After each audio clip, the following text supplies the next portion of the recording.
Hello दोस्तों, समाज वाटिका channel में आप सबका स्वागत है। मैं विमल सर।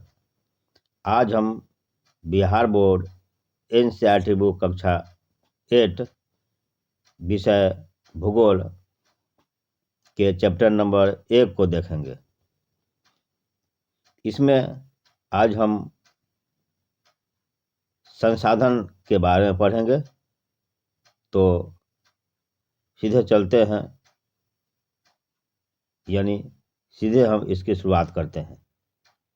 तो इसमें सबसे पहले ऊपर लिखा हुआ है, यानी मोना और राजू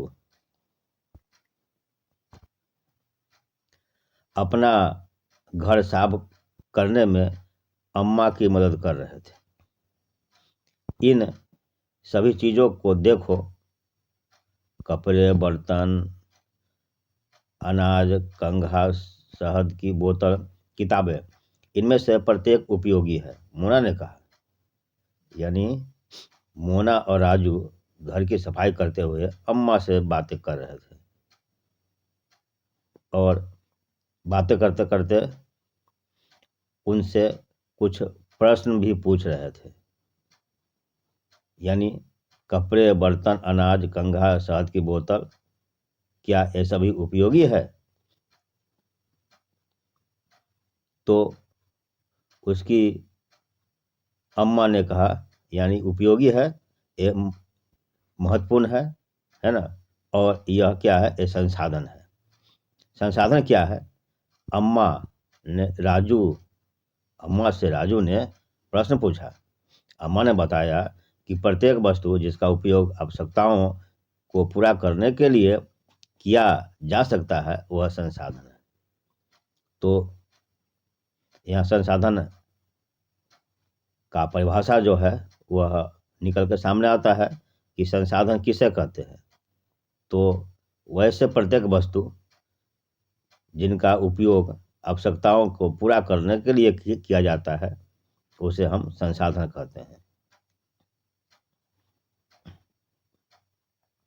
आगे है, अपने चारों ओर देखिए और निरीक्षण कीजिए।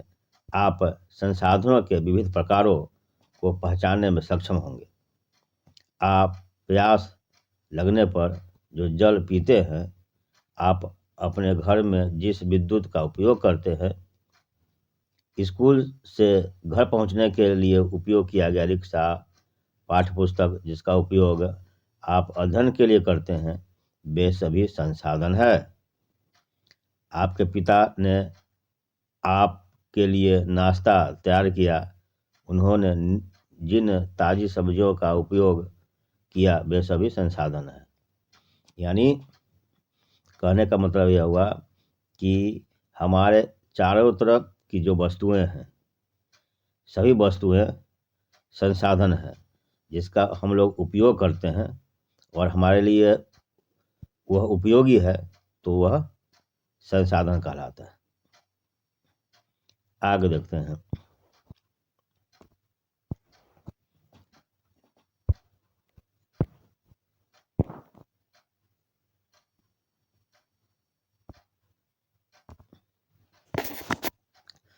जल, विद्युत, रिक्शा, सब्जियां और पाठ्य पुस्तक, सभी में कुछ एक जैसा क्या है? इनमें से सभी वस्तुओं का उपयोग आपके द्वारा किया गया है, इसलिए वे उपयोगी है। एक वस्तु अथवा पदार्थ की उपयोगिता अथवा प्रायोज्यता उसे एक संसाधन बनाती है। यानी जो कोई भी वस्तु है, अगर वह उपयोगी है, उसमें उपयोगिता है, उसमें प्रायोज्यता है, तो वह संसाधन होता है। राजू अब जानना चाहता था कि कोई भी वस्तु संसाधन कैसे बनती है। अम्मा ने बच्चों को बताया, वस्तुएं उस समय संसाधन बनती है जब उसका कोई मूल्य होता है। इसका प्रयोग अथवा उपयोगिता उसे मूल्य प्रदान करते हैं। सभी संसाधन मूल्यवान होते हैं, अम्मा ने कहा। यानी अम्मा ने क्या कहा कि कोई भी वस्तु संसाधन कैसे बनती है, यानी जब उसका उपयोग होता है, उसका प्रयोग होता है, तब क्या होता है, उसमें मूल्य प्रदान होता है और वह मूल्यवान होता है, तभी क्या है, वह संसाधन बन जाता है। यानी सभी संसाधन क्या होते हैं, मूल्यवान होते हैं। आगे है मूल्य का अर्थ महत्व है, यानी सभी संसाधन क्या क्या होते हैं, यानी सभी मूल्यवान होते हैं, उसका महत्व होता है, वह हमारे लिए उपयोगी होता है, और जब उपयोगी है तो वह संसाधन है। कुछ संसाधनों का आर्थिक मूल्य होता है, जबकि कुछ संसाधनों का आर्थिक मूल्य नहीं होता है। उदाहरणार्थ, धातुओं का आर्थिक मूल्य होता है, लेकिन एक मनोरम भूदृश्य का आर्थिक मूल्य नहीं होता है, परंतु ये दोनों संसाधन महत्वपूर्ण है और मनुष्य की आवश्यकताओं को पूरा करते हैं। यानी इस अनुच्छेद में यही कहा गया है कि कुछ संसाधन आर्थिक होते हैं, जिसका मूल्य आर्थिक मूल्य होता है, लेकिन कुछ ऐसे होते हैं जिनका आर्थिक मूल्य नहीं होता है। यानी मनोरम दृश्य जो साइट सीन होता है, उसका आर्थिक महत्व नहीं होता है, लेकिन यानी वह उसका यानी मानसिकता से यानी मानसिक मूल्य होता है। यानी मनोरम दृश्य देखने से व्यक्ति का, मानव का मन प्रसन्न हो जाता है और वह उसके लिए उपयोगी बन जाता है। तो यह मानसिक दृष्टि से उपयोगी है, और वह कुछ ऐसे हैं जो आर्थिक दृष्टि से उपयोगी है, लेकिन उपयोगी तो सभी है, और जब उपयोगी है तो वे सभी क्या है, यानी संसाधन है।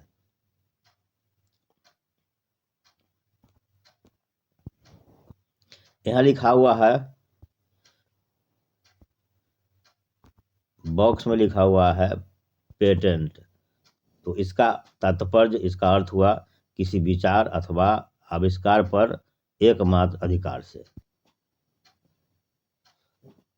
आगे देखते हैं, कुछ संसाधन समय के साथ आर्थिक रूप से मूल्यवान हो सकते हैं।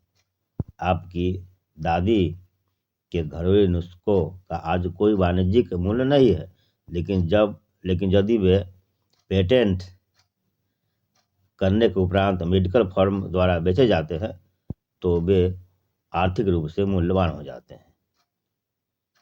यानी अगर कोई ऐसे वस्तु जो अभी संसाधन नहीं है, लेकिन बाद में चलकर संसाधन बन सकते हैं, तो इसी के बारे में दिया हुआ है कि दादी माँ के नुस्खे जो है, आज उसका कोई महत्व नहीं है, कोई वाणिज्यिक मूल्य नहीं है, लेकिन बाद में चलकर उसका मूल्य हो सकता है।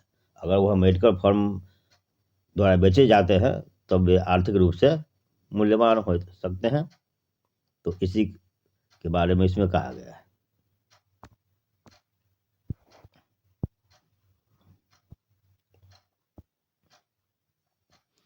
समय और प्रौद्योगिकी दो महत्वपूर्ण कारक है जो पदार्थों को संसाधन में परिवर्तित करते हैं। दोनों लोगों की आवश्यकताओं से संबंधित है। लोग स्वयं ही सबसे महत्वपूर्ण संसाधन है। ये लोगों के विचार, ज्ञान, आविष्कार और खोज ही है जो और अधिक संसाधनों की रचना करते हैं।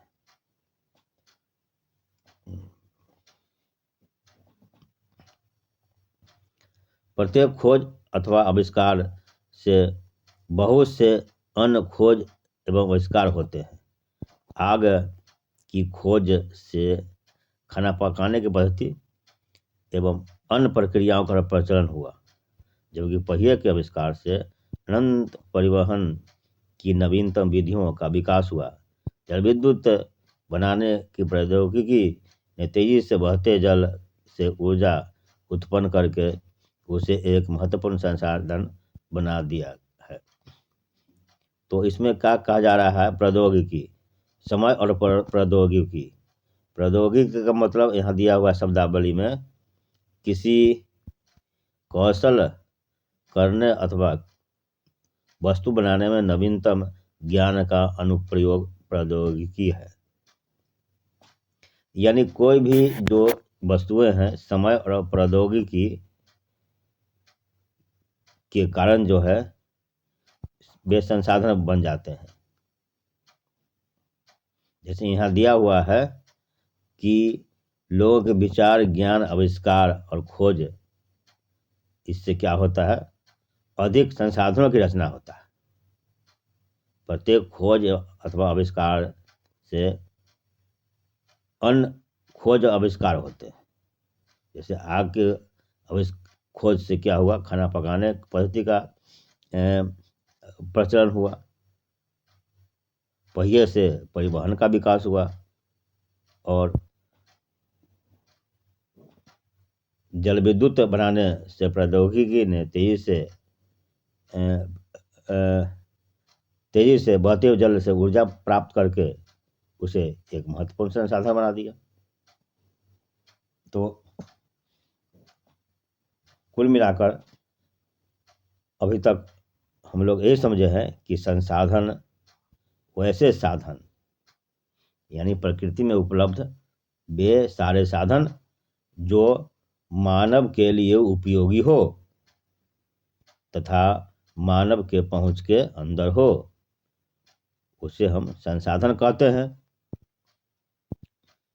और संसाधन यानी मूल्यवान होते हैं, यानी जो वस्तुएं मूल्यवान होते हैं वह संसाधन कहलाते हैं, क्योंकि मूल्य यानी उसका महत्व, और किसी वस्तु का महत्व होता है, उसमें मूल्य होता है, तो वह उपयोगी है, और उपयोगी है तो वह मूल्यवान है, उसका महत्व है, अतः वह संसाधन है। तो संसाधन मानवीय आवश्यकताओं की पूर्ति करता है। तो अभी तक हम इन सभी तथ्यों के बारे में स्पष्ट हो चुके हैं। आगे हमें देखना है संसाधनों के प्रकार, तो इसे हम दूसरे वीडियो में देखेंगे। आज का वीडियो हम यहीं समाप्त करते हैं, लेकिन इस वीडियो को समाप्त करने से पहले आपसे रिक्वेस्ट है कि इस वीडियो को लाइक और शेयर जरूर करें तथा बेल आइकन को भी दबाएं, तथा इस चैनल को यानी समाज वाटिका चैनल को सब्सक्राइब भी करें। तो चलिए मिलते हैं अगले वीडियो में, तब तक के लिए जय हिंद, जय भारत।